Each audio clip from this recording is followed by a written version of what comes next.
Hey now guys, what is happening? Back with another book review. Today I'm talking about Captain America Volume 6, The Man Who Sold the United States, covering 1974 to 1976. Took me just 2 days. I started the book 2 days ago, guys, and actually segmented it, split it up into within 3 days, Wednesday, Thursday, and today. 512 pages. I pretty much did no, I didn't I did. I hate it when people say kinda, sorta, or like, or maybe. I did, guys. I read 180 to 192 on Wednesday, that whole bunch of 13 issues. Then I just read 8 issues of the Jack Kirby run, 193 to 200 yesterday. And then today I read the Bicentennial, Captain America's Bicentennial Battles, 80 pages today, and done. Intentionally, I wanted to just split it up into 3 parts. And I'm here to tell you guys a little bit about it. This finishes out, well, let me just say it covers 180 to 200 of Captain America, plus the Marvel Treasury Special, Captain America's Bicentennial Battles one-shot. And this is the end of Steve Englehart's run, who started in 153, and it ends, unfortunately. A great political run, going through the Secret Empire storyline from last volume, which is an allusion to Watergate, post-Vietnam. We're from over here to over there. Just like within a span of a couple of days, I just busted through all these volumes. And by the way, guys, 15 days ago, so 2 weeks and a day ago, I started with volume 1, and I'm already done with volume 6. So, woo! I just want to say that. Woo! Steve Englehart, great writer. Really enjoyed it. Enjoyed Sal Buscema's artwork, his pencils. And for whatever reason, we go into Frank Robbins, the Frank Robbins years. From 182 to 192, he did the artwork. I think Sal Buscema did 184, but Frank Robbins pretty much did a lot of the issues here. And I got to be honest, guys, I do not like Frank Robbins pencils. Let me know what you guys think in the comments. I can't draw for shit. At least Frank Robbins can draw people and figures, but the way he designs faces, their eyes, their expressions, it's just trash. I don't even know if Frank Robbins is still alive, if he is or not. Sorry, Frank. But I'm just not a fan of your pencils. And then once we get to 193, which is the start of the Jack Kirby run, not only does Jack Kirby write the stories, but he also pencils it. Let me just go down the book. So we start with 180. Captain America is now, or Steve Rogers is no longer Captain America. He's now Nomad for about 4 issues. From 180 to 183, he becomes Nomad, the man without a country. And then the death of this kid Roscoe, who is trying to be Captain America. He hooks up with Falcon, and Falcon says, okay, I'll train you to be Captain America. How's that for role reversals, right, guys?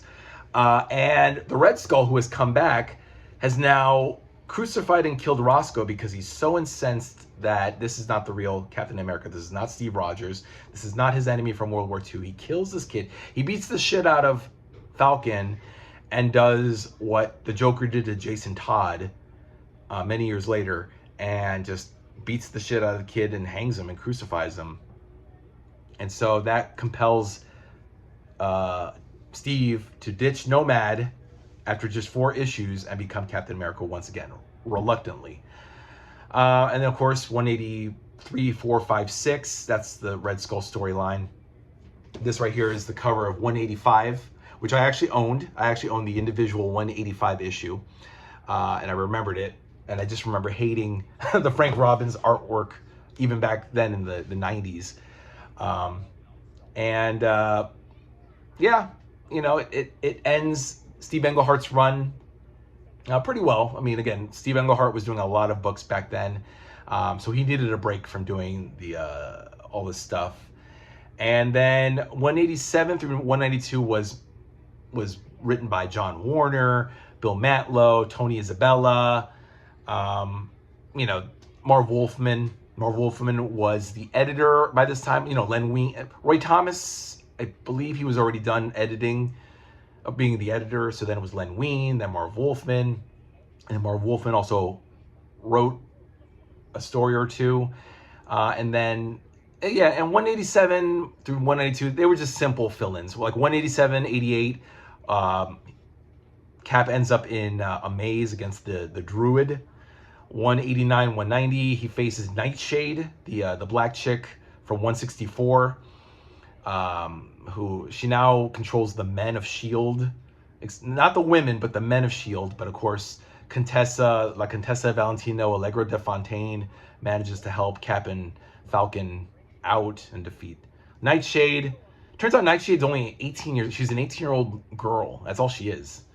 I thought she was Layla, to be honest. They draw her just like Layla with her big afro, but she has like these circular small afro buns back here, so it's not Layla. But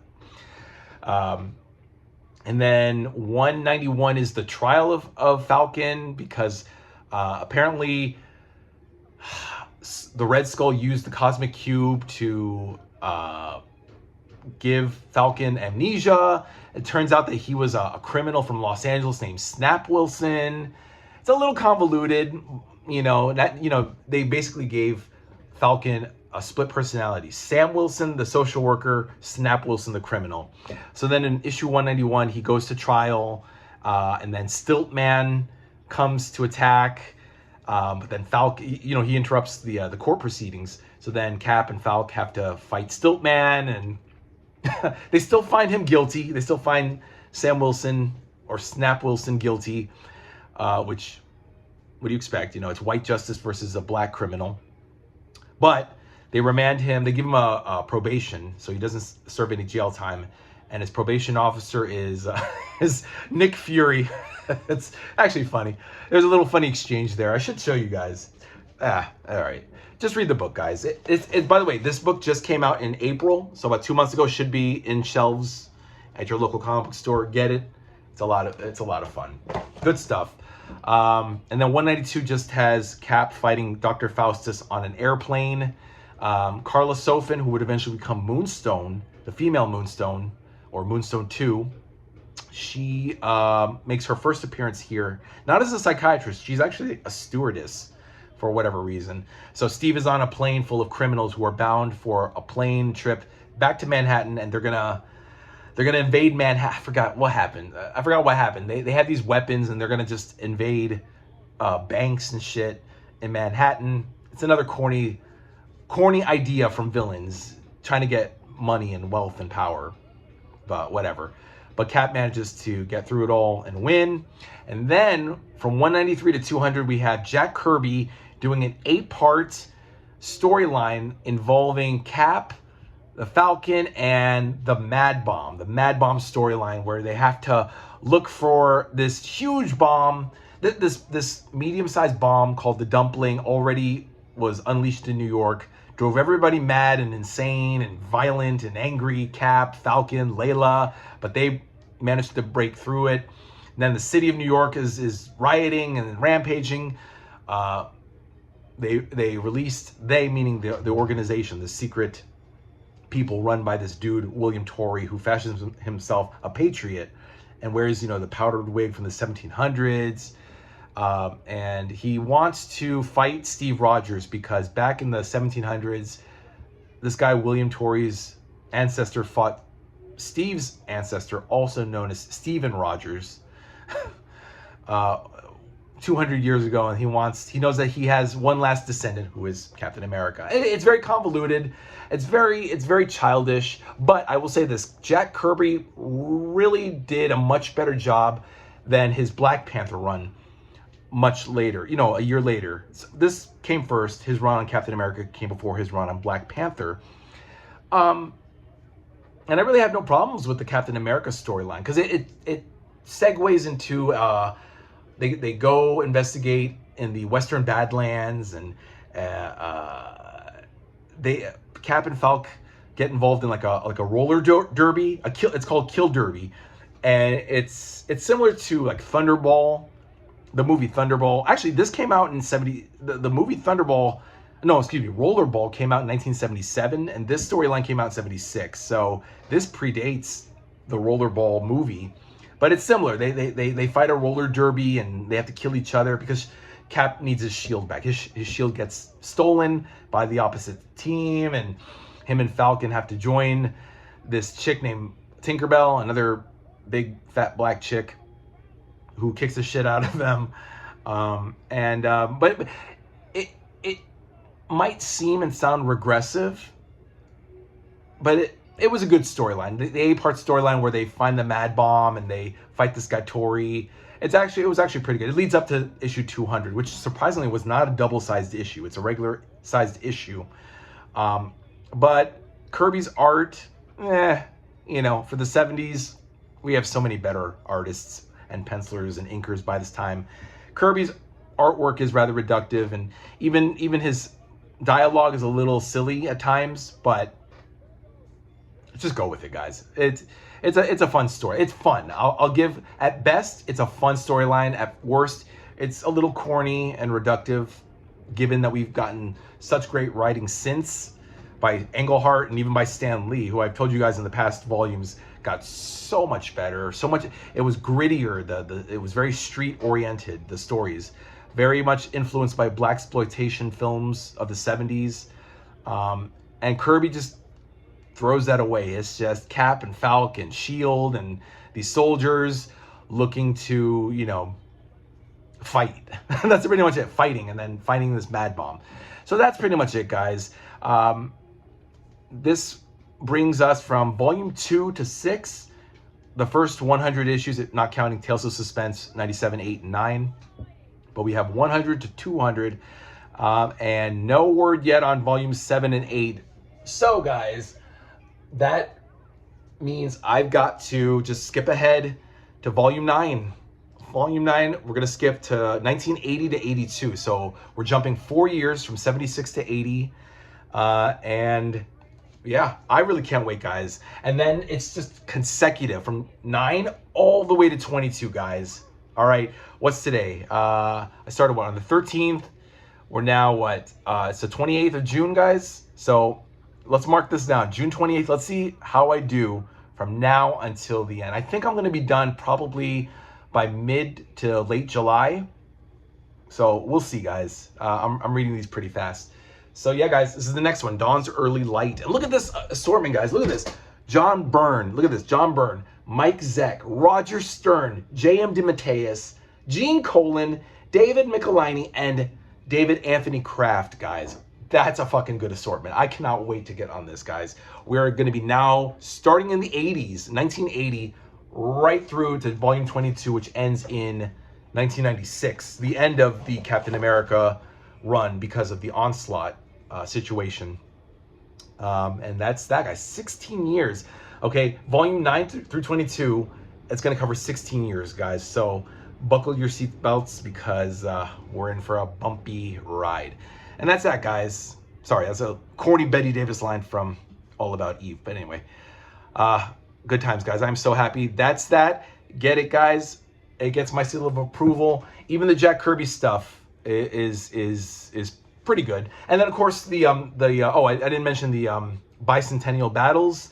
80 pages. It goes really fast, guys. I mean, Cap goes back and he meets this dude named Mr. Buddha. Buddha, yeah. And he just takes Cap through time, meeting all these historical characters. And it basically asks, what makes America great? Not in a Trumpian kind of way, guys. It's really in a heartfelt bicentennial. Like, this was a time when America was celebrating 200 years. You know, interesting. 200 years, 200 issues of Captain America. So that's pretty much it. And Cap meets Geronimo. He meets I think a young Jack Kirby. Jack Kirby even drew himself as a newspaper boy, because he infers, one day I'm gonna draw a comic book and I'm gonna get these bad guys, you know, because he gets what's it called? It involves gangsters. It's a very strange thing. This bicentennial battle special. Cap ends up in Hollywood. One minute he's like underwater, Then he's in like he's in a Hollywood movie. It feels like a dream. It's almost like stream of consciousness, you know, and it's all written and drawn by Kirby and edited by Kirby. So there's no filter there. But I like the message behind the bicentennial battles. And this is pretty much Kirby's last hurrah before he moves on to Black Panther and I guess gets ousted by Jim Shooter. Jim Shooter, I don't think, was a fan of Kirby. I think he viewed Kirby as old. And that sucks because that's ageism. And I want to say, guys, the back is very much geared towards Kirby. It's like a tribute to, there's a Foom issue in the back. I don't know why I didn't show you guys, you know. This horrible, wretched Frank Robbins drawing, guys. You know, I've already been speaking for almost 16 minutes, guys, but I just got to show you this. Look, this is Frank Robbins. Look at how he draws Falcon. It's just horrible. Horrible stuff, guys. This is Nightshade, you know, 18-year-old angry black chick. Not Layla, it's now Nightshade, who's 18 years old apparently. And yeah, Dr. Faustus. Look how he draws Dr. Faustus. It's just not good. Not good at all. And then we get into Kirby and just Kirby. Oh, but I will say though about Kirby, guys. Kirby draws some real panoramic stuff. Look at this. A double spread. Like, that I'll give Kirby credit for. Kirby knows how to draw an epic scene. But God, people's faces though. These mouths, the eyeballs, the faces. No one looks like this. Okay, humans do not look like this. But it's beautiful. See? A lot of black people with afros, very indicative of the 70s. A lot of white people with long hair. You know, but Cap always looks the same. Big, hunky, red, white, and blue machine. Look at this. Look at this Frank Robbins. What is that? It looks like caca. I don't know. It's like white caca. All right, guys. What the fuck am I talking about? All right. I gotta watch wrestling, guys. It's WWE SmackDown. Look, more atrocious Frank Robbins artwork. This is Peggy and Gabe Jones, and they don't look like human. All right, that's that, guys. But it's a great volume. Thumbs up. I give it an A+. And like I said, next volume we're skipping from 6 to 9 because they've not released 7 or 8 and have not made any announcements. Hopefully, sometime in 2025, next year, we'll get volume 7 and or 8. All right, guys. Have a good night. Enjoy your weekend. And I will be back in a couple of days with a book review on volume 9, Dawn's Early Light, and maybe even a special video, which I want to do. I want to talk about triple dipping, guys. And it's not so bad if you think about it. Triple dipping is not so bad when you spread it out a couple of months. But we'll talk about that in a few days. All right, guys. Take care. Have a good night and have a great weekend. Bye-bye.